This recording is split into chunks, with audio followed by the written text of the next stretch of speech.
Les enfants qui mangent par le G sont des génies. Par le G. Un nom qui vous rappelle certainement des souvenirs d'enfance heureux. Ce biscuit simple et sans prétention est au centre de tant d'histoires pleines de nostalgie. Pourtant, la fabrication de biscuits ne faisait pas partie du plan lorsque Mohanlal Dayal Chauhan et ses fils ont acheté une vieille étable délabrée pour y créer une usine de confiserie, la maison de Parle. Bienvenue sur Cap TV. Mohanlal Dayal est né dans les années 1860 dans la petite ville de Pardee, en Inde. À sa naissance, il a été donné le sobriquet de Shibabai. La logique était que les esprits malveillants ne seraient pas attirés par un bébé avec un nom aussi laid. Il s'est fiancé à l'âge d'1 an et demi avec une épouse qui avait alors exactement le double de son âge. Le père de Mohanlal dirigeait une entreprise de couture et à l'âge de 12 ans, Mohanlal a quitté son village pour la première fois et est allé à Mumbai pour apprendre le métier. 6 ans plus tard, il s'est installé à son compte et a ouvert sa première boutique à Gamdevi. Il avait alors 18 ans. À ses 19 ans, il s'en va dans la ville sainte de Kashi pour devenir un sadhu. De ce fait, il renonce à toutes les attaches de la vie matérielle pour se consacrer uniquement à la recherche spirituelle. Cependant, ne pouvant pas supporter de vivre de l'aumône, il retourne à Pardee où il se marie à Bhulabai. Le couple aménage à Mumbai dans les années 1880 et n'ont qu'un seul meuble, une armoire qui leur servait à ranger les vêtements en soie qu'ils confectionnaient. Entre 1894 et 1911, Mohanlal a eu 5 enfants dont Narottam, Pitamber, Kantilal, Maneklal et le cadet Jayantilal Mohanlal. Mohanlal a toujours veillé à ce que ses fils reçoivent une éducation de qualité. Sa fortune s'est également améliorée par la suite et il a ouvert 2 magasins, dit Mohanlal & Co et Shiba Dulap. Avec la venue de la Première Guerre mondiale, les ventes se font de plus en plus rares et Mohanlal décide de fermer l'entreprise de couture pour se lancer dans la confiserie.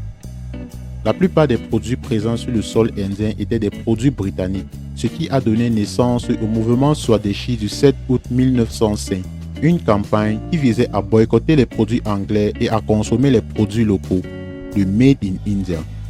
Profondément influencé par cette campagne, Narottam Chauhan navigue en Allemagne pour apprendre la manière moderne et hygiénique de faire des bonbons bouillis. De ce fait, il ira travailler dans une usine de confiserie.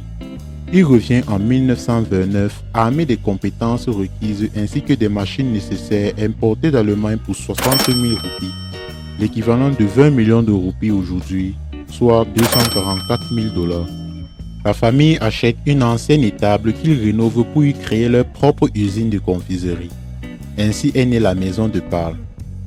L'usine a été nommée d'après la banlieue de Mumbai dans laquelle elle était située, Ville Parle. La petite usine mise en place par les Chauhan n'employait que 12 hommes, les membres de la famille eux-mêmes occupant de multiples fonctions en tant qu'ingénieurs, gestionnaires et confiseurs et géraient également la fabrication et l'emballage des produits. Le premier produit de Parle était un bonbon à l'orange, Orange Bite, qui fut bientôt suivi par d'autres confiseries, des caramels à base de glucose, de sucre pur et de lait. Contrairement à aujourd'hui, les biscuits étaient un produit haut de gamme et étaient principalement consommés par les Britanniques et les Indiens de la classe supérieure. De plus, la plupart des biscuits étaient importés. À raison de la forte augmentation des prix du sucre, la famille décide de réduire ses pertes et de vendre l'usine en 1934 à W.H. Brady & Company. Mais alors que les négociations étaient en cours, Parle a réalisé un bénéfice de 3 000 roupies, ce qui permit à l'entreprise de sortir du rouge. La Seconde Guerre mondiale se profile et les frères décident de se diversifier dans les biscuits. Narotam s'en va se former à Curley & Tongue à Londres et envoie par la suite pratiquement toute une usine de fabrication de biscuits par bateau. Voyant que ses fils géraient bien l'entreprise et n'avaient plus besoin de ses interventions, Mohanlal Dayal prend officiellement sa retraite en 1936. En 1939, soit 10 ans plus tard après la fondation de l'usine, Parle sort un biscuit que même l'homme du commun peut se permettre. C'est ainsi qu'est né Parle Gluco. Comme il était très abordable et facilement disponible, il est rapidement devenu un succès auprès des Indiens. En créant un produit accepté par les masses, l'Inde avait trouvé une réponse à la marque britannique de biscuits que seuls les privilégiés pouvaient se permettre. La Seconde Guerre mondiale débute le 1er septembre de la même année et les biscuits anglais n'arrivent plus en Inde. La maison de Parle est dès lors sollicitée pour produire une ligne spéciale de biscuits hautement nutritifs pour l'armée anglo-indienne. Il est donc devenu un biscuit incontournable pour les soldats malgré son goût très peu réjouissant. 6 mois plus tard, Parle produit le premier cracker salé de l'Inde, Monaco, nommé par Maneklal d'après le terrain de jeu de l'Europe. L'Inde obtient son indépendance en 1947 et n'a plus que 63% de sa superficie de culture de blé après la partition, ce qui pousse Parle à arrêter la production de Parle Gluco puisque le blé qui était l'ingrédient principal était devenu insuffisant. Pour résoudre ce problème, Parle a commencé à produire et à vendre des biscuits à base d'orge. Un an plus tard, Parle créa le four le plus long du monde de cette époque, environ 76 mètres de long. La guerre a été un véritable tournant pour Parle. Une fois la guerre terminée, le solde bancaire de l'entreprise était suffisamment sain pour permettre à Jayantilal d'étudier une nouvelle gamme de boissons non alcoolisées. Dans ce qui était désormais devenu une tradition familiale, il revint avec une cargaison de machines. Leur premier produit, Gluco-Cola, semblait voué au succès mais a eu des problèmes avec Coca-Cola car les deux noms se ressemblaient. Alors, Parle a renommé sa boisson Parle Cola, même si ça n'a jamais bien décollé. En 1952, Parle lance Gold Spot qui est resté synonyme de boisson gazeuse à l'orange en Inde pendant près de 5 décennies. Bien plus tard, en 1977, le gouvernement Morarji Desai expulse Coca-Cola d'Inde, ce qui permet à Parle de prospérer, vu qu'il n'y avait plus de concurrence. Parle sort par la suite Thumbs Up, Fruity, Limca et Citra, dont certains ont été rachetés par Coca-Cola lors de son retour en Inde dans les années 1990. Le groupe Parle s'est scindé en 1961. Parle Products, qui fabriquait des biscuits et des confiseries, a été transmise aux 4 frères aînés, tandis que la division des boissons gazeuses est passée à Jayantilal et à sa famille. Ce dernier a été divisé dans les années 1970 entre les fils de Jayantilal, Ramesh qui a pris le contrôle de Parle Bisleri et Prakash qui a obtenu Parle Agro. Mais aujourd'hui encore, les 3 succursales fonctionnent sous la marque Parle. En 1960, Parle Products a commencé à ressentir le pincement lorsque d'autres acteurs du marché ont lancé leurs propres biscuits au glucose. La marque Britannia par exemple a lancé sa première marque de biscuits au glucose, Glucose D. Confus par des noms de marques similaires, la plupart des consommateurs demanderaient simplement aux commerçants des biscuits au glucose. Pour résoudre ce problème, l'entreprise a décidé de créer un emballage qui serait unique à Parle Gluco, tout en brevetant ses propres machines d'emballage.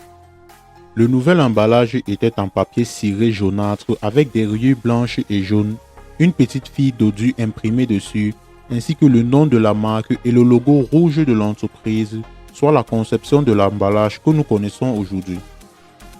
Cependant, alors que le nouvel emballage du biscuit est apprécié par son public cible, notamment les enfants et leurs mères, il n'a toujours pas réussi à distinguer de manière décisive Parle Gluco de la horde de marques de biscuits au glucose sur le marché.